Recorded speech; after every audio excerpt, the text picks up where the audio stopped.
नमस्कार, स्वागत है आपका कमोडिटी निवेश में, जहां हम आपको कमोडिटी से जुड़े तमाम सवालों के जवाब देंगे, साथ ही कमोडिटी मार्केट में ट्रेडिंग रणनीति बनाने में आपकी मदद करेंगे। और आज हमारे साथ कुछ खास मेहमान हैं। हमारे साथ किशोर नारने हैं मोतीलाल ओसवाल से, बिटूपन मजूमदार है जो bmazumdar.com के हैं, और साथ ही अतुल चतुर्वेदी है, सॉल्वेंट एक्सट्रैक्टर एसोसिएशन के प्रेसिडेंट है। आप तीनों ही मेहमानों का ईटी नाउ स्वदेश पर स्वागत है। लेकिन आपको सवाल पूछने का तरीका सबसे पहले बता देते हैं। सवाल पूछने का तरीका बेहद ही आसान है। आप हमारे नंबर 9136934058 पर अपने सभी सवाल पूछ सकते हैं और आपके सभी कमोडिटी से जुड़े हुए सवाल अगले आधे घंटे तक हम इस शो में शामिल करेंगे। अगर आपके कोई भी सवाल छूट जाते हैं तो अगले दिन कमोडिटी निवेश में ही आपके ये सवाल लिए जाएंगे। तो चलिए शुरुआत कर लेते हैं गोल्ड और सिल्वर के साथ। जिस तरह से आज यूएस में महंगाई के नंबर्स आने वाले हैं और लास्ट महीने के जिस तरह के नंबर्स थे, उसके बाद से पूरे बाजार की नज़र है, क्योंकि फेड की इस पर नज़र है, और इसके बाद पॉलिसी किस तरह रुख लेगी, क्या हॉकिश स्टांस जो फेड के बयान से लग रहा है क्या वही कायम रहेगा, इसका पता इस महंगाई के आंकड़े से लग पाएगा। किशोर सर, आप बताइए क्या लग रहा है गोल्ड में आज के दिन, क्या करना चाहिए? अभी वेट कर ले, महंगाई के आंकड़े आने दें, उसके बाद यहाँ पर पोजीशन बनाए। आई थिंक महंगाई का आंकड़े तो आने ही वाला है, बट आई थिंक एक्सपेक्टेशन तो ऐसा ही कि महंगाई बढ़ेगा ही, और जो इन्फ्लेशन नंबर्स है वो 6.8 6.7 के आसपास स्टेबलाइज होने वाला है। एक प्राइमरी चीज ये है कि जो फेडरल रिजर्व है, ये अगले कमेंट्री में ये इंडिकेशंस दे रहा है कि अगले कमेंट्री में जो इन्फ्लेशन के ऊपर जो उनका नजरिया है, जो अभी तक जो कमेंट्री में बताते आ रहा है कि इन्फ्लेशन ट्रांजिटरी रहेगा, मतलब ये चिंतादायक इन्फ्लेशन नहीं है, ये रहेगा, इन्फ्लेशन 1-2 साल के लिए रहेगा, बट अपने आप से ठंडा हो जाएगा, बिकॉज ये ट्रांजिटरी और टेम्पररी इन्फ्लेशन है। तो मेरे हिसाब से जो इंडिकेशंस फेडरल रिजर्व से मिल रहे हैं, अगले मीटिंग में उसका जो कमेंट्री जब आएगा, शायद ये ट्रांजिटरी वर्ड ड्रॉप किया जाएगा, तो उससे ये निकल के आ जाता है कि ये इन्फ्लेशन थोड़ा सा चिंताजनक रह जाएगा। तो कहीं ना कहीं इन्फ्लेशन को कंट्रोल करने के लिए ब्याज दरों में बढ़त करना, और वो भी जल्दी से जल्दी करना, वो थोड़ा सा इंपरेटिव हो जाएगा। तो मेरे हिसाब से वो जो है वो गोल्ड के लिए नेगेटिव न्यूज रहेगा, बिकॉज अगर आप इंटरेस्ट रेट्स बढ़ेंगे तो गोल्ड जैसा कमोडिटी में, जहां पे कॉस्ट ऑफ कैपिटल जो है सबसे इंपॉर्टेंट होता है, बिकॉज गोल्ड में कोई आपको इंटरेस्ट या यील्ड या डिविडेंड्स नहीं मिलता है, तो नॉन डिविडेंड पेइंग एसेट है। और दूसरा है कि जब भी आप इंटरेस्ट रेट्स बढ़ेंगे, उस करेंसी जो है डॉलर थोड़ा सा मजबूत होएगा, जो भी करंट कमोडिटीज जो डॉलर में प्राइस्ड इन है उसमें थोड़ा सा नेगेटिविटी आएगा। तो मैं महंगाई का नंबर से भी पहले भी अभी इंट्राडे या मे बी 1-2 दिन का जो शॉर्ट टर्म का जो ट्रेंड है वो थोड़ा सा नेगेटिव रहेगा। तो मैं इसमें बिकवाली का सलाह दूंगा 48,000 के आसपास, प्रॉब्ली आप स्टॉप लॉस मेंटेन कर सकता है 48,260 आसपास, और टारगेट्स आपका हो सकता है 47,500 के आसपास। 47,500 तक नीचे आ सकता है। बिटूपन, आपको क्या लग रहा है, करंट लेवल पे ट्रेड या भी वेट एंड वॉच की स्ट्रेटजी आप अपनाएंगे? देखिए, पहली बात तो है, जब डेटा आएगा तो मार्केट बोथ साइड स्विंग आता है। जैसे एल्गो ट्रेडिंग के हिसाब से जनरली क्या होता है, बहुत ज्यादा सिस्टम ट्रेडिंग होता है यूएस में। जैसे कि यूएस का डीओई डेटा आता है, कभी स्पाइक आता है, तो इस टाइम क्या होता है कि आप कहीं पे भी स्टॉप लॉस का सडनली हिट होने का चांसेस होता है। ये काफी एक बड़ा प्रॉब्लम है। और जो यूएस का इन्फ्लेशन डेटा वो एक्सपेक्टेड है 6.7, वो ऑलरेडी मार्केट प्राइस इन कर रहा है फिलहाल के लिए, और उसके हिसाब से मार्केट में निगेटिव अभी मोमेंटम है, लेकिन इतना निगेटिव मोमेंटम अभी तक नहीं है।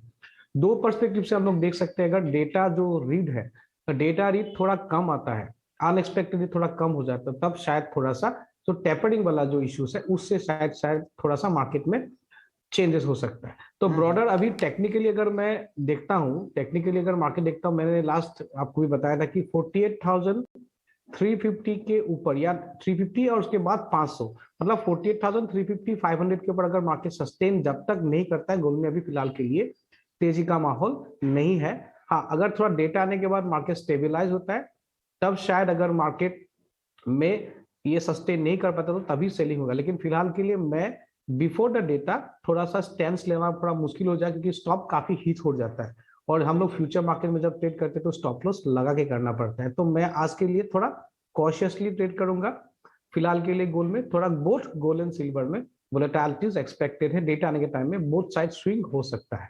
ओके, यानी स्विंग की उम्मीद कर रहे हैं तो डेटा आने दीजिए, तब डिसाइसिव मूव आने के बाद आप फैसला करें कि आपको क्या करना है। रिस्क एपेटाइट है तभी आप अभी ट्रेड लें। चलिए अब बात कर लेते हैं एडिबल ऑयल पे। बात करने के लिए हमारे साथ अतुल चतुर्वेदी जी हैं, सी के प्रेसिडेंट है। सर स्वागत है आपका ईटी नाउ स्वदेश पर। सर खाने तेल तिलहन मार्केट को लेकर तो काफ़ी खबरें लगातार आ रही है। आज मलेशियन पाम बोर्ड की तरफ से भी आंकड़े आ रहे हैं, और किस तरह के सर नंबर आ रहे हैं और क्या कह रहे हैं क्रूड पाम तेल को लेकर? अगर बात की जाए तो क्रूड पाम तेल में स्टॉक कम हो गया है, करीब करीब 1% कम हुआ है अक्टूबर के मुकाबले। वहीं प्रोडक्शन 5% से ज़्यादा कम हो गए हैं, हालांकि एक्सपोर्ट बढ़ा है। दूसरी तरफ इंडोनेशिया के जो नंबर आ रहे हैं वो बेहतर है, वहाँ प्रोडक्शन के नंबर 2-3% ज़्यादा हैं। सर क्या लग रहा है क्रूड पाम तेल में? सबसे पहले बताइए क्या लग रहा है आने वाले समय में किस तरफ जाएगा क्रूड पाम तेल यहाँ से? देखिए, तो एक तो मैं आपको सबसे पहले जो आज मलेशियन MPOB के जो आंकड़े आए हैं उसको मैं आपको थोड़ा क्लैरिफाई कर दूं। एंड नवंबर का जो स्टॉक लेवल उन्होंने दिखाया है वो दिखाया है 1.82 मिलियन टन्स, यानी कि 18.2 लाख टन्स। तो ये जो अपना ट्रेड था वो एक्सपेक्ट कर रहा था कि ये बहुत ज़्यादा है, इससे कम होना चाहिए। तो ये थोड़ा एक नेगेटिव है इन टर्म्स ऑफ प्राइसिंग। और दूसरा जो एक्सपोर्ट्स आए हैं वो आए हैं 1.47 मिलियन टन्स के। ये एक्सपोर्ट का जो एक्सपेक्टेशन था ट्रेड का उससे कहीं ज़्यादा कम है। तो दूसरा इसका इफेक्ट मैं समझता हूँ नेगेटिव ही है, कोई बहुत ज़्यादा पॉजिटिव नहीं रहने वाला मार्केट्स के ऊपर। और एक चीज और मैं आपके साथ शेयर करना चाहूंगा कि पाम ऑयल जो है आज की तारीख में सबसे ज्यादा हाईली प्राइस्ड ऑयल हो गया है। आज अगर इंडियन कंटेक्स्ट में भी देखिए तो आज पाम ऑयल के जो प्राइस हैं वो सोयाबीन से केवल 2-3 रुपए फर्क से रह गए हैं पामोलिन के। ओके, इस लेवल पे जब ठंड का मौसम बढ़ता है और इस लेवल पे पाम को सपोर्ट करना थोड़ा मुश्किल हो जाता है। पाम को प्राइस तो नीचे आना ही पड़ेगा। और अगर दिसंबर का अपने लोग एक एस्टिमेट निकालें कि क्या इंपोर्ट्स होंगे, तो मैं समझता हूं कि पाम का इंपोर्ट हिंदुस्तान में सबसे ज्यादा घटने वाला है। हम लोगों का जो रफ आंकड़ा है दिसंबर इंपोर्ट्स का कि दिसंबर में पाम ऑयल इंपोर्ट करीबन 5.5 लाख टन के रह जाएंगे।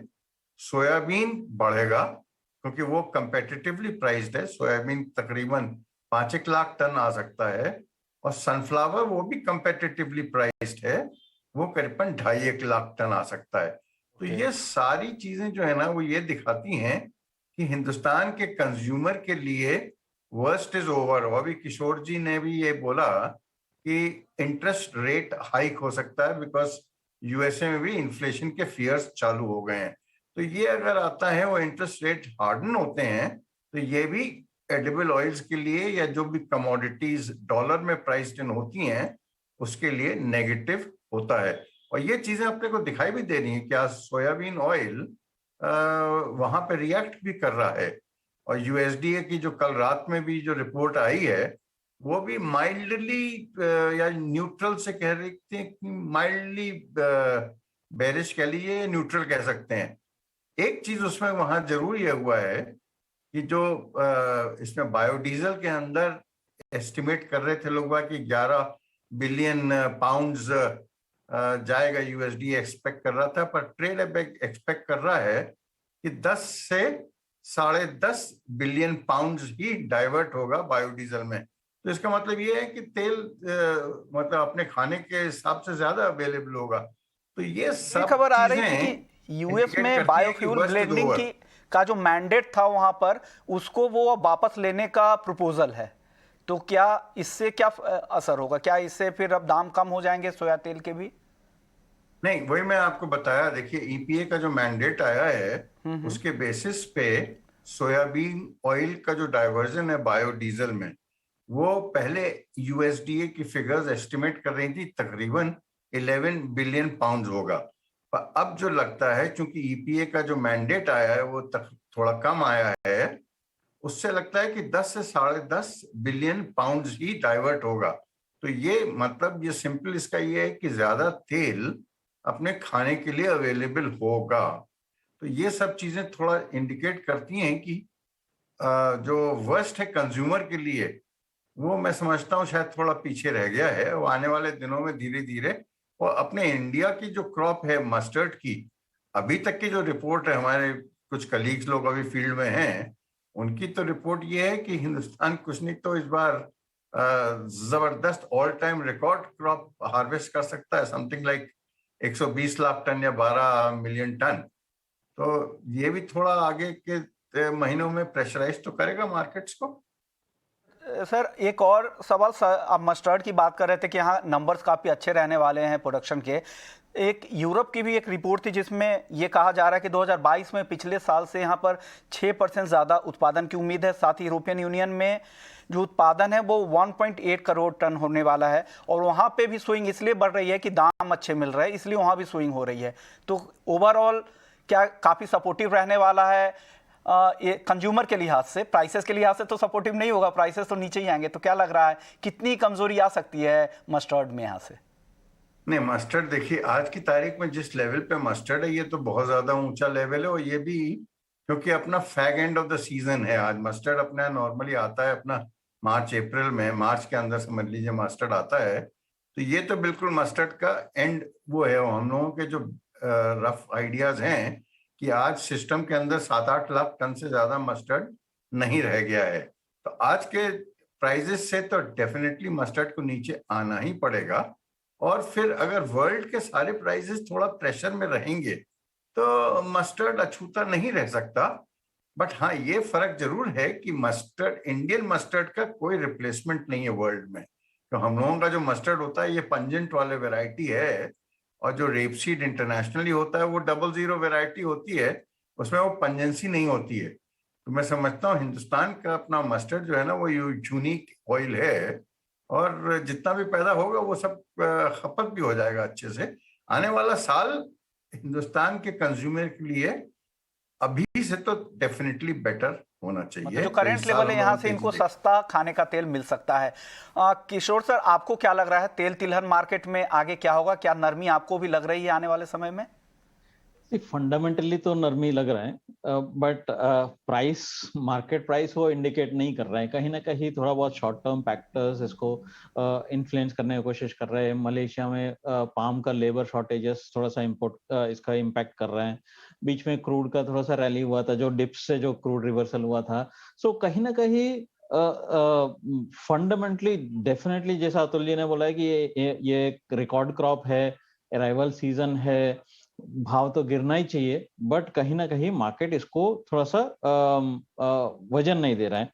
और मेरे हिसाब से प्रोबेबली आपको थोड़ा जगह है अपसाइड में। मतलब मैं फंडामेंटल छोड़ के थोड़ी देर के लिए मैं मार्केट टेक्निकल्स में जाता हूँ तो 6,530 6,580 तक भी आपको सोयाबीन में थोड़ा जगह है। तो आई थिंक वहां से कहीं ना कहीं एक रेसिस्टेंस आ सकता है। But until unless significant increase in arrivals अगर नहीं बढ़ेगा तो तब तक इसको थोड़ा सा कहीं ना कहीं ये कॉन्ट्रा ट्रेंड चल रहा है। सो मैं अग्री करता हूँ, फंडामेंटली गिरना चाहिए बाजार। यानी गिरना चाहिए फंडामेंटली, ऐसा लग रहा है। सोयाबीन की बात हो रही थी, तो सोयाबीन में अतुल सर ये जो प्रोडक्शन के जो नंबर, जो एस्टिमेटेड नंबर्स आ रहे हैं वो बेहतर आ रहे हैं, और जिस तरह से वेदर कंड्यूसिव हो रहा है उससे लग रहा है कि आने वाले समय में ब्राज़ील और अर्जेंटीना के भी क्रॉप्स अच्छे रहने वाले। तो सोयाबीन को लेकर, स्पेशली डोमेस्टिक मार्केट को लेकर आपको कैसा लग रहा है? यहाँ भी भाव कम होंगे क्योंकि जिस तरह से अराइवल्स का सीजन है, अभी 10% ही अराइवल मार्केट में आया है, किसानों को बेहतर भाव चाहिए। तो क्या नियर टर्म में भाव बेहतर रहने वाले और बाद में कम होंगे, या अभी से कम होने शुरू हो जाएंगे? सोयाबीन को लेकर क्या आउटलुक है? नहीं, मैं जैसे किशोर जी ने बोला ना कि थोड़ा हिंदुस्तान के बाजार टेक्निकल हो सकता है। लेट मी क्लैरिफाई आपके सारे व्यूअर्स के लिए कि जो हिंदुस्तान का सोयाबीन है वो एडिबल ऑयल ड्रिवन नहीं है, ये मार्केट्स ड्रिवन है, सोया मील ड्रिवन है। आज अगर अपने सोया मील का 50-55% अगर सोयाबीन मील का कंट्रीब्यूशन है, जहां तक सोया ऑयल है वो तो वर्ल्ड के प्राइसेस से अलाइंड है। वहां पे कोई बाजार, मतलब वर्ल्ड में जैसे अगर बाजार दबेगा तो हिंदुस्तान में भी बाजार को दबना पड़ेगा। बट जहां तक सोयाबीन मील का सवाल है, ये टोटली नॉन अलाइंड है वर्ल्ड से। आज हिंदुस्तान की जो सोयाबीन मील है उसका दाम कंज्यूमिंग सेंटर्स जो साउथ के हैं वहां पर रफली अबाउट $750 से $800 की रेंज है। जबकि अगर आप इंपोर्ट करिए तो वो रफली $500 से कम के अंदर इंपोर्ट हो जाएगा। पर ये चीज एडिबल ऑयल के साथ नहीं है, वो तो बाजार भाग नहीं सकते। तो जो अपने स्पेक्युलेटर्स हैं या जो भी लोग मार्केट के मूवर्स और शेकर्स हैं, उनके लिए ये बहुत अच्छा प्रोडक्ट है उसको बढ़ाने के लिए, क्योंकि थोड़े से पैसे से आप इसको बढ़ा सकते हैं। मार्जिन थोड़ा बहुत 5-7% का जो मार्जिन होता है उसके बेसिस पे, क्योंकि इंपोर्ट का कोई डर नहीं है। जो गवर्नमेंट ने पहले भी तो 12 लाख टन खोला था, उसमें 6 लाख टन आया, बैलेंस तो आ नहीं रहा है। तो अगर इसके इंपोर्ट खुले, जिसके की चांसेस बहुत कम दिखाई देते हैं, तो ये मार्केट कंट्रोल में आ सकते हैं। अदरवाइज तो मेरा तो ये मानना है कि सोयाबीन अपना अलग चाल चलेगा, सोयाबीन मील के कारण, सोया ऑयल के कारण नहीं। ओके, यानी एक अलग मूव होगा, डीकपलिंग वहाँ से दिखेगा इंटरनेशनल मार्केट से, और उम्मीद नहीं लग रही है कि इंपोर्ट की इजाज़त देगी सरकार, क्योंकि जिस तरह से किसानों का विरोध हो रहा है और अराइवल का समय है, ऐसे में सरकार अभी तो फैसले लेने की उम्मीद कम ही लग रही है। शुक्रिया चतुर्वेदी जी, आपने वक्त निकाला ईटी नाउ स्वदेश के लिए और तेल तिलहन मार्केट के पूरे फंडामेंटल्स को समझाया।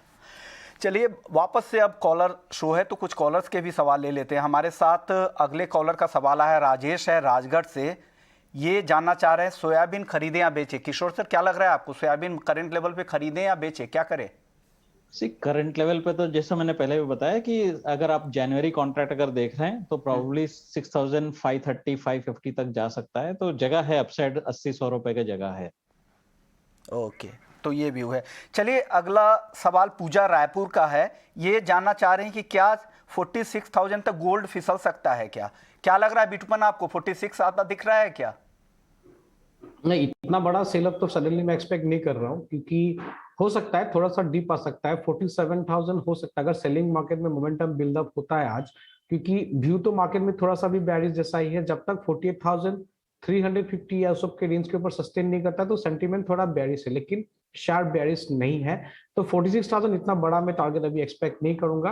अगर गिरना है तो यहाँ से मैं 500-600 रुपए का एक बार डिक्लाइन हो सकता है अगर मार्केट में एक इंट्राडे मोमेंटम सेलिंग आता है। ओके, चलिए अगले कॉलर का सवाल ले लेते हैं। बिपिन शाह का सवाल था अहमदाबाद से।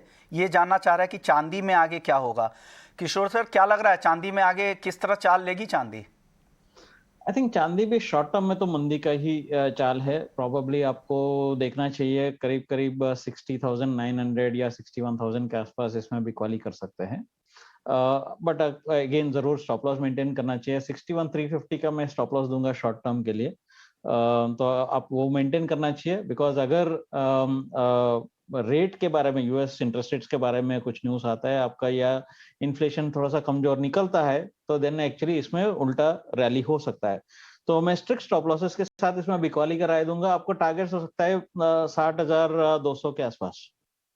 एक और सवाल राजेश जी का है, आपसे ही सवाल पूछना चाह रहा है किशोर जी। इनका सवाल है कि सिल्वर मिनी के 30 लॉट है इनके पास, 63,800 के लेवल पे इन्होंने लिया है, और फरवरी का कॉन्ट्रैक्ट, फरवरी एक्सपायरी का कॉन्ट्रैक्ट इनके पास। क्या करना चाहिए राजेश जी को?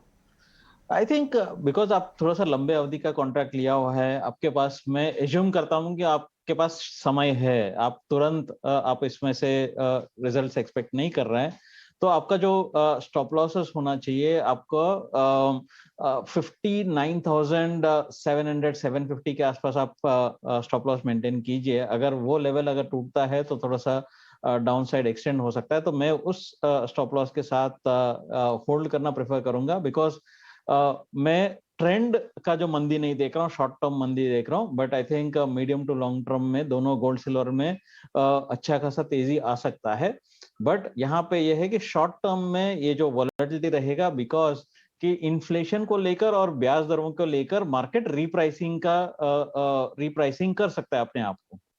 ओके, यानी शॉर्ट टर्म में वॉलेटिलिटी रहेगी और हो सकता है थोड़ी वीकनेस भी आ जाए, लेकिन मीडियम से लॉन्ग टर्म यहाँ पर तेजी का ही रुख है। तो आपके पास टाइम है तो आप वेट भी कर सकते हैं, लेकिन जो स्टॉप लॉस दिया है वो ध्यान में रखिएगा। अगले कॉलर हैं कृष्णा है दिल्ली से। कॉपर बाई या सेल करे, बिटुपन क्या करे? कॉपर में तो मेरा आउटलुक अभी भी मतलब डाउन साइड का ही है। मतलब डाउन साइड होने से भी फिलहाल के लिए एक रेंज में है, तो हायर रेंज में सेल करना चाहिए। तो यहाँ पे अगर थोड़ा सा यूएस मार्केट खुलने से एक पुल बैक मिल जाता है, 740 742 ये सब लेवल मिलता है, क्योंकि मोस्टली ये अपर रेंज में ट्रेड कर रहा है। तो ये अपर रेंज में आपको अगर मिलता है तो आप सेल करके रख सकते हो। 725 720 ये सब का रेंज आपका टारगेट रहेगा। तो मेरे हिसाब से कॉपर में आप सेल कीजिएगा, लेकिन थोड़ा सा स्लाइटली ऊपर कीजिएगा, तो then be better trade. Okay, Vivek का सवाल है, नवी नगर से किया है, इनके पास सिल्वर मिनी के 12 लॉट हैं 61,900 रुपये पे, क्या करना चाहिए बिटूपन? सिल्वर मिनी में आपका व्यू क्या होगा? देखिए सिल्वर में तो फिलहाल के लिए लास्ट टाइम भी हमने बताया था कि जब तक ये 62,000 का लेवल जो मेन सिल्वर का है, जब तक ये टूट के सस्टेन नहीं करता है, तेजी नहीं है। जब तक क्लैरिटी नहीं है, जब तक ये लेवल टूटेगा तभी यहाँ पे मोमेंटम आएगा। और टेक्निकल लेवल टूटना बड़ा इंपॉर्टेंट लेवल बन जाता है कि ये लेवल जब तक टूटेगा नहीं तब तक अपसाइड नहीं है। फिलहाल के लिए आज तो मार्केट डाउन साइड है, अगर आपको जब तक वो क्लैरिटी आएगा तभी होना चाहिए। अगर इनको होल्ड करना है तो यहाँ से उनका स्टॉप लॉस काफी नीचे बनेगा, काफी बहुत नीचे बनता है, जो अभी 59,000 के आसपास जो स्टॉप लॉस है, काफी यहाँ से 1500 पॉइंट के आसपास जो बड़ा सिल्वर का लेवल बन जाता है। तो इतना बड़ा स्टॉप लॉस आपको प्रीफर करेंगे, दैट्स आल्सो इंपॉर्टेंट थिंग। हाँ, गलती से यहाँ से भी आज इंट्राडे में थोड़ा स्पाइक आ जाता है, तो प्रॉब्ली निकलने के लिए कोशिश कीजिएगा। 62,000 जब क्लैरिटी आएगा तभी शायद पोजीशन में बिल्डअप करना चाहिए। ओके, तो ये भी चलिए। अब कॉटन पर एक फटाफट से एक फोनर ले लेते हैं। हमारे साथ अतुल गनात्रा जी है, कॉटन एसोसिएशन ऑफ इंडिया के प्रेसिडेंट है। सर, कॉटन को लेकर आपका क्या आउटलुक है? किस तरह के नंबर्स आप लोग अब आगे क्या अनुमान कर रहे हैं? इस तरह अब आने वाले सीजन में किस तरह के उत्पादन के नंबर्स आ सकते हैं? जी नमस्ते, good evening to all. Good evening sir. As per CI, Indian cotton crop, you want me to talk to Hindi or English? Yeah, Hindi sir, Hindi sir, it's a Hindi business channel. Okay. As per CI, cotton का जो production है वो 353 lakh bells press bells का है और 7 lakh bells loose का आता है। तो टोटल जो प्रोडक्शन है वो 360 लाख बेल्स का है जी। और आपने पूछा कि अराइवल, बारिश की वजह से थोड़ा अराइवल लेट हो गया था और स्लो हो गया था, मगर लास्ट 1 वीक से फिर से अराइवल बढ़ गए हैं और अभी daily arrival 1.90 to 2 lakh bales per day आ रही है। CI के अंदाज से नवंबर एंड तक 75 लाख बेल्स का अराइवल हो चुका है, जो लास्ट 10 इयर्स की एवरेज अराइवल से मिलता है। इस साल फार्मर्स कपास होल्ड करके ले आ रहा है, तो ऐसा लगता है कि सीजन लंबा चलेगा और अराइवल्स मई जून तक अच्छा रहेगा और स्लो अराइवल रहेगा, ऐसा हमें लग रहा है जी। ओके, शुक्रिया अतुल जी, वक्त कम है जी। फिर आगे आपसे जरूर बात होगी। तो कमोडिटी निवेश को यहीं समेटने का वक्त आ गया। शुक्रिया किशोर सर आपका, बिटूपन आपका और अतुल जी आपका, आप लोगों ने वक्त निकाला ईटी नाउ स्वदेश के लिए। तो कमोडिटी निवेश में फिलहाल इतना ही, लेकिन आप बने रहिए ईटी नाउ स्वदेश पर। ब्रेक के बाद आपके लिए मनी मंत्र। नमस्कार।